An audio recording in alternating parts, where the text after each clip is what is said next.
Vous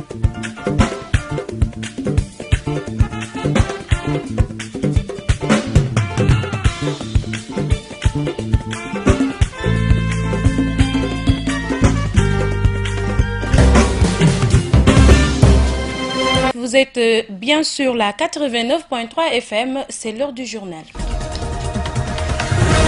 Le centre hospitalier régional de Ziguinchor engage son autonomisation en eau potable. L'inauguration d'un nouveau château d'eau permet ainsi à la structure de combler son déficit en approvisionnement du liquide précieux. Le sort continue de s'acharner sur Jean Kandé et Ibou Camara. Ces deux établissements, encore sous l'emprise des effets des intempéries, sont obligés de patienter avant le démarrage effectif des enseignements-apprentissages. L'actualité internationale présentée en bref et en images, la revue des quotidiens et l'invité de la rédaction boucleront cette édition. Tout de suite, le développement. Bienvenue. L'hôpital régional vient de bénéficier d'un nouveau forage d'une capacité de 50 mètres cubes. Ce projet a été entièrement financé par l'ONG Direct Aid ex-AMA. Le directeur général de l'hôpital ainsi que son personnel ont manifesté toute leur satisfaction et promettent de bien entretenir ce joyau, nous dit Rokhaya Bey. Cette coupure de ruban symbolise l'inauguration du nouveau château d'eau de l'hôpital régional de Ziguinchor. Ce joyau, d'une capacité de 50 mètres cubes, a été entièrement financé par l'ONG Direct Aid ex-AMA pour un coût global de 42 millions de nos francs. Donc aujourd'hui, le problème d'eau est résolu, mais quand même, comme on a dit, il faut l'entretien. Il faut utiliser l'eau sagement, parce que la nappe, on les partage avec les générations de l'avenir. Donc il ne faut pas qu'on consomme notre part de l'eau et on ne laisse pas quelque chose aussi pour les générations de l'avenir. Donc nous devons vraiment utiliser sagement les ressources que Dieu nous a données. Parce que vous savez aujourd'hui, c'est que les gens sont en train de souffrir à cause de la recherche de l'eau. Donc si nous avons cette opportunité et nous avons de l'eau en quantité suffisante et en qualité, on doit quand même essayer de l'utiliser d'une manière raisonnable. Avec ce nouveau forage, les conditions de travail du personnel de l'hôpital seront améliorées selon l'avis du personnel. Il nous revient maintenant à nous, du centre hospitalier, de bien gérer et d'entretenir régulièrement ce joyau. Enfin, je puis promettre, cette source vive permettra une meilleure prise en charge des patients et une meilleure hygiène hospitalière. Oui, là où l'eau pure coule à flot, la saleté n'a plus de place et la propreté est une obligation. Le directeur général du centre hospitalier régional de Ziguinchor a magnifié toute sa satisfaction pour ce nouveau château d'eau. Monsieur le directeur, j'aimerais témoigner auprès de l'autorité régionale que nous sommes comblés, monsieur le gouverneur. Recevoir ce joyau, lorsqu'on se compare par rapport aux autres hôpitaux du Sénégal, je peux considérer que c'est la seule structure au Sénégal qui dispose d'un forage et que cela nous permet d'avoir une autonomie en matière d'eau. Nous vous témoignons notre gratitude. L'ONG Direct Aid ex-AMA ne compte pas s'arrêter en si bon chemin. À en croire le directeur général de l'hôpital, la morgue et la mosquée de cette structure sanitaire seront bientôt réhabilitées et réceptionnées. Nous sommes à l'hôpital régional de Ziguinchor et nous y restons à l'occasion de la cérémonie d'inauguration du nouveau château d'eau de l'hôpital régional. L'adjoint au gouverneur a rappelé l'importance de ce forage dans cette structure sanitaire avant de saluer les efforts de l'ONG Direct Aid. Dans un pays en voie de développement comme le nôtre, les activités de renforcement de capacité, de sensibilisation sont certes importantes, mais on a surtout besoin d'équipements et de services sociaux de base, de qualité, qui nous permettent d'alléger immédiatement les souffrances des populations. Et nous avons constaté que l'ONG Direct Aid a inscrit son action dans ce cadre. Pour preuve, nous avions tous écho des difficultés d'approvisionnement de cet hôpital, avec les conséquences sur la qualité des soins, sur l'hygiène des locaux, sur l'état d'esprit et le moral, non seulement du personnel, mais également des usagers.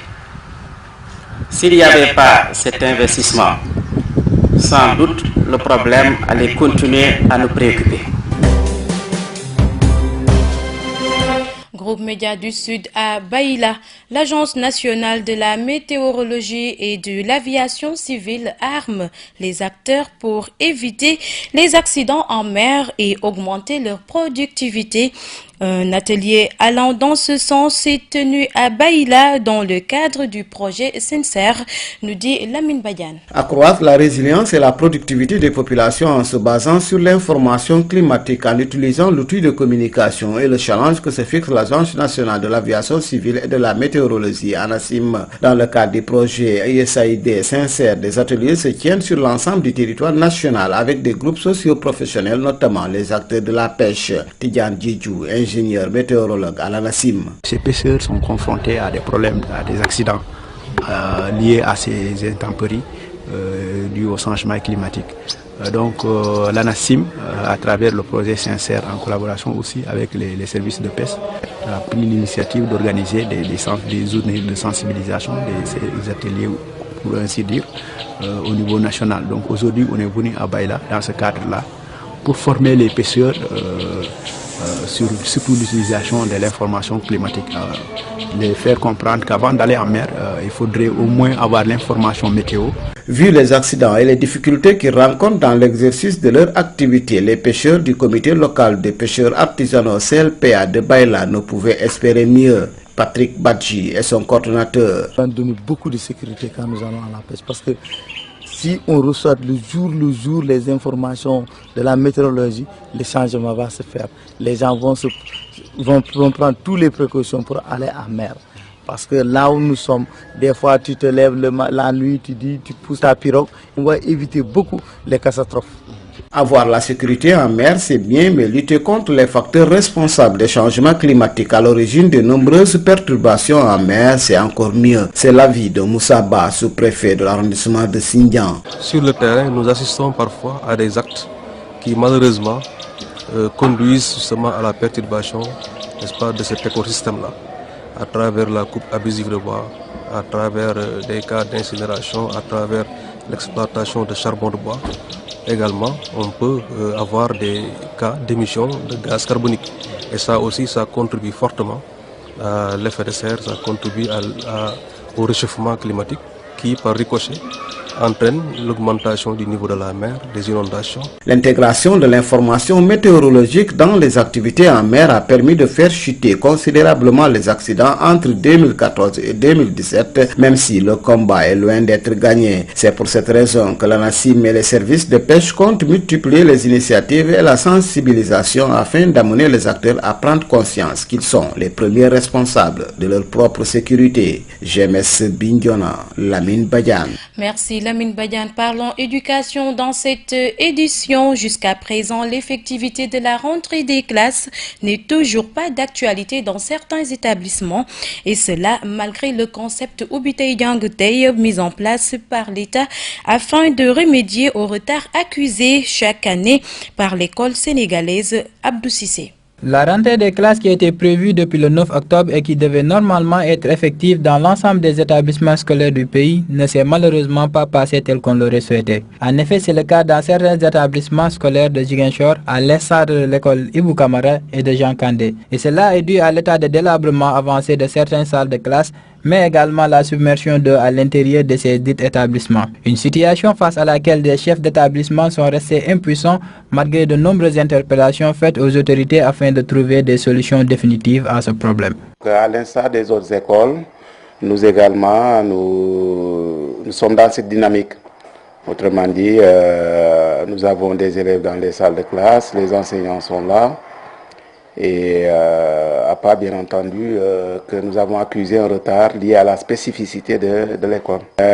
C'est une école inondée et inondable d'ailleurs, on va dire inondable.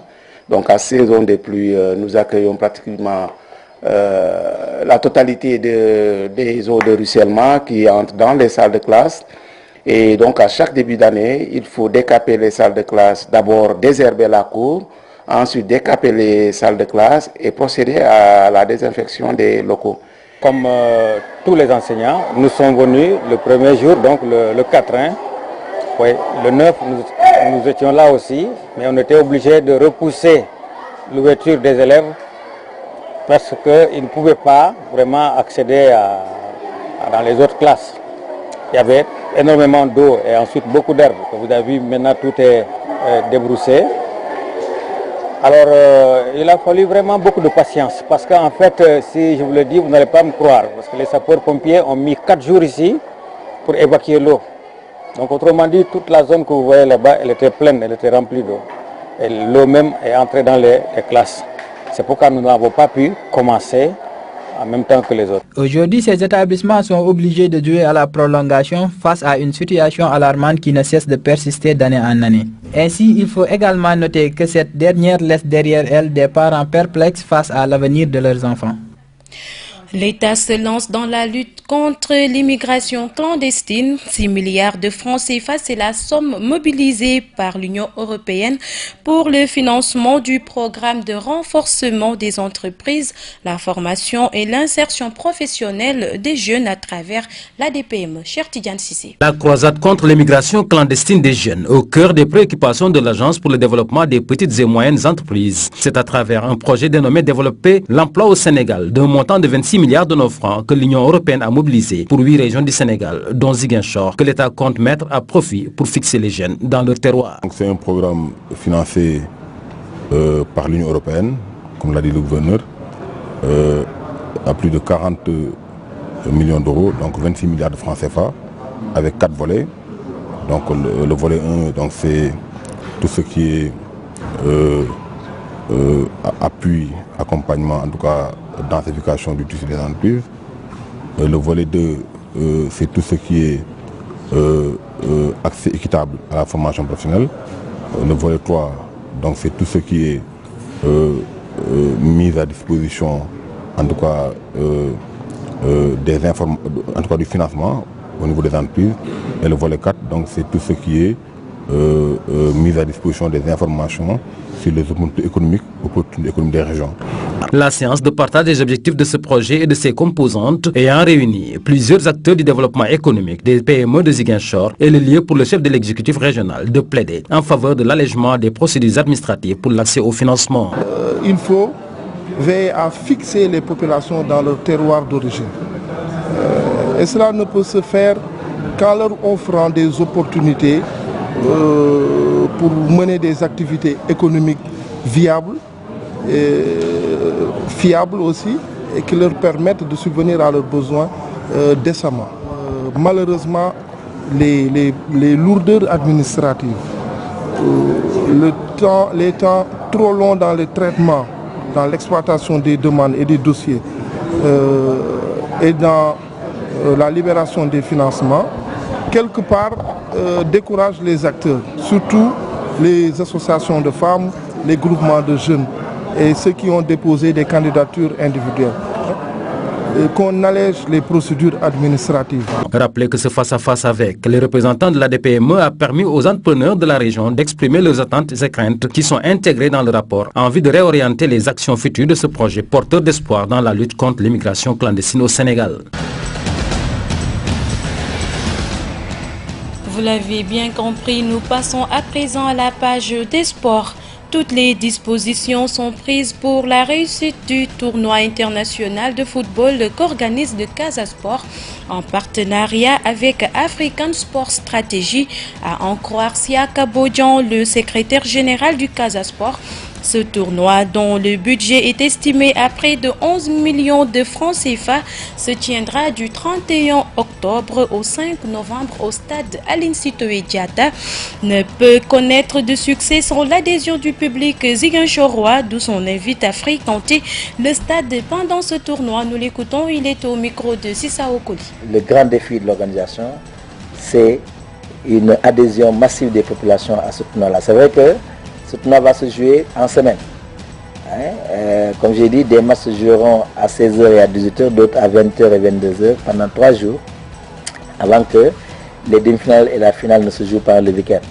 Donc ça peut paraître difficile en semaine, avec l'année scolaire qui a démarré, avec les engagements des uns, professionnels des uns et des autres, qui font que ça ne va pas être évident que les gens qui sont amoureux du football en général et du Casa Sport en particulier puissent malgré tout se déplacer. Mais nous osons croire que l'intérêt que sur ce tournoi-là, en tout cas les échos que nous avons sont favorables, l'intérêt que les populations ont pour ce tournoi, les efforts de communication que nous sommes en train de faire pour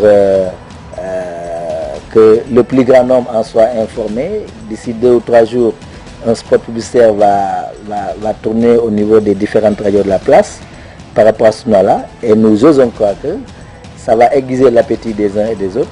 Surtout que cette année, le Casa Sport se veut un Casa Sport New Look, avec certes une ossature qui est là depuis l'année dernière, mais également des joueurs qui citent aujourd'hui un peu la curiosité, parce que c'est des joueurs qui ont fait leur preuve dans des équipes de Ligue 1, que nous avons attirés chez nous, qui sont avec nous, et ce qui nous comptons énormément. Donc, nous allons croire que le public sera curieux de voir à l'œuvre ce Casa Sport de la version 2017-2018, et l'un dans l'autre, la passion que les gens ont pour le football, la passion qu'ils ont pour le Casa Sport, et comme je l'ai dit, la curiosité de savoir ce que va être le Casa Sport cette année, vont militer en faveur d'une forte mobilisation à l'occasion de ces matchs-là de football. C'était Siaka Bodian, le secrétaire général du Casa Sport. Il sera l'invité de la rédaction.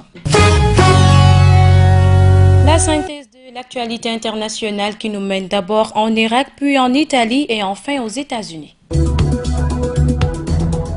En Irak, l'indépendance du Kurdistan irakien est suspendue, une annonce faite par les autorités kurdes quelques semaines seulement après l'organisation d'un référendum où le oui avait remporté à plus de 90%. Les Kurdes ont également appelé à un cessez-le-feu avec Bagdad dans le conflit qui les oppose à l'autorité centrale irakienne. En Italie, c'est un photomontage d'Anne Frank affublé du blouson de l'AS Roma qui a provoqué la colère et la mobilisation du club de la Lazio et de la Fédération italienne de football. Ce n'est pas la première fois que les ultras de la Lazio, coutumiers des slogans ou gestes racistes et antisémites, l'utilisent, mais peut-être celle de trop. Des exemplaires du journal d'Anne Frank seront distribués aux enfants qui accompagnent les joueurs.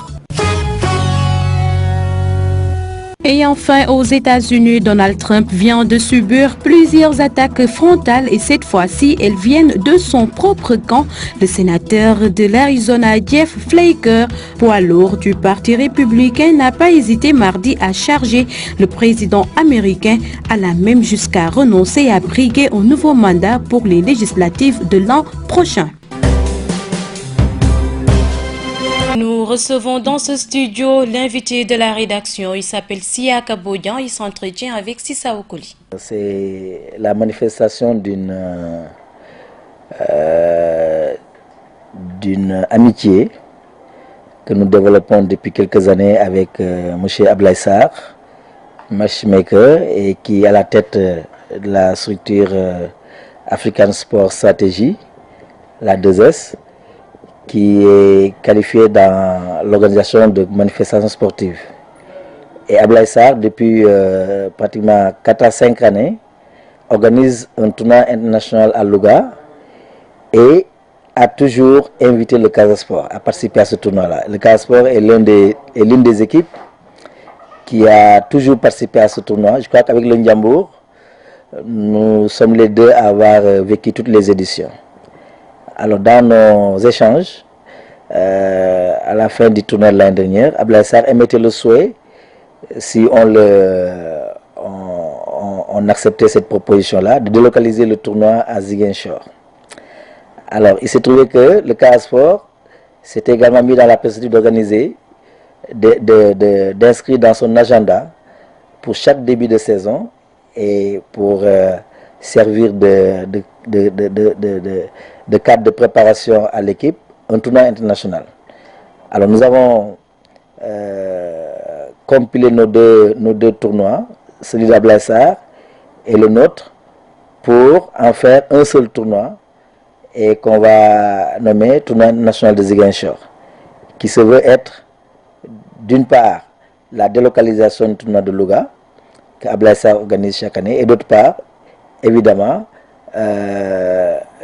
l'initiation par le Casa Sport de ce tournoi-là international qu'il veut inscrire dans la durée au niveau de son agenda sportif pour chaque année. Donc c'est là tout le sens de ce tournoi-là. C'est pourquoi c'est cette fusion-là d'ailleurs qui a fait que nous allons aller à 8 équipes. Parce que par le passé, le tournoi national de Louga a abrité 4 équipes. Donc cette année, puisque ces deux entités qui se donnent la main, et dans une sorte de co-organisation pour organiser ce tournoi-là, donc nous avons estimé qu'il fallait l'élargir à 8 équipes, n'est-ce pas? Offrir un cadre de préparation aux équipes, notamment sénégalaises et gambiennes, qui préparent le démarrage de leurs championnats respectifs, et en même temps offrir au public ziguinchorois un événement à caractère international, dimension internationale, puisque le Casa Sport se veut véritablement un club africain. Voilà. Alors, Siaka, quand est-ce qu'aura lieu ce tournoi à Ziguinchor? Oui, le tournoi va se dérouler du mardi 31 octobre au dimanche 5 novembre. Auparavant, les délégations sont attendues à Ziguinchor le lundi 30. En fait, délégation, il s'agit de 8 équipes. C'est le lieu de les citer. C'est le Casa Sport, pays hôte, plutôt club qui accueille le tournoi. Le Ndiambour de Louga, qui est le club de cœur de Ablaye Sarr. Ensuite, c'est tout que le tournoi se joue à Louga. Ensuite, le Djarab de Dakar, Dakar Sacré-Cœur et les Djambars de Sali, pour ce qui concerne les équipes sénégalaises. Il y a également le Real de Banjul et le Gambia Port Authority, donc le club du port, autorité de Gambie, qui viendront donc de la Gambie, et une académie, l'académie MEPA de Guinée-Bissau, que nous avons reçu ici l'année dernière dans le cadre d'un partenariat. Et c'est pourquoi, à l'heure de choisir une équipe bissau-guinéenne pour démarrer ce tournoi-là à Ziguinchor, nous avons pensé à cette académie-là. Donc ces délégations-là vont arriver à Ziguinchor le lundi soir, et à partir du mardi, donc le mardi, le mercredi et le jeudi, les matchs vont se jouer en diurne et en nocturne, sous forme de 2 poules de 4. La poule A est composée du Casa Sport, du Djarab de Dakar, du Real de Banjul et de MEPA de Guinée-Bissau. La poule B comprend le Ndiambour de Louga, Dakar Sacré-Cœur, Djambar de Sali et le Gambia Port Authority. Donc ces 2 poules vont alterner en diurne et en nocturne entre le mardi 31 et le jeudi 2 novembre plutôt, pour jouer les phases de poule. Chaque équipe jouera 3 matchs. Les 2 premiers de chaque poule vont se qualifier pour les demi-finales, qui vont se jouer le samedi 4, puisque C'est tout pour cette édition présentée par Eva Sagna, mise en onde par Mafou Kouyaté. Merci à toute l'équipe technique de GMS FM, GMS.sn également. Amis auditeurs, nous vous retrouvons demain, même heure, même fréquence. Restez avec nous et d'ici là, voilà, portez-vous bien. Au revoir.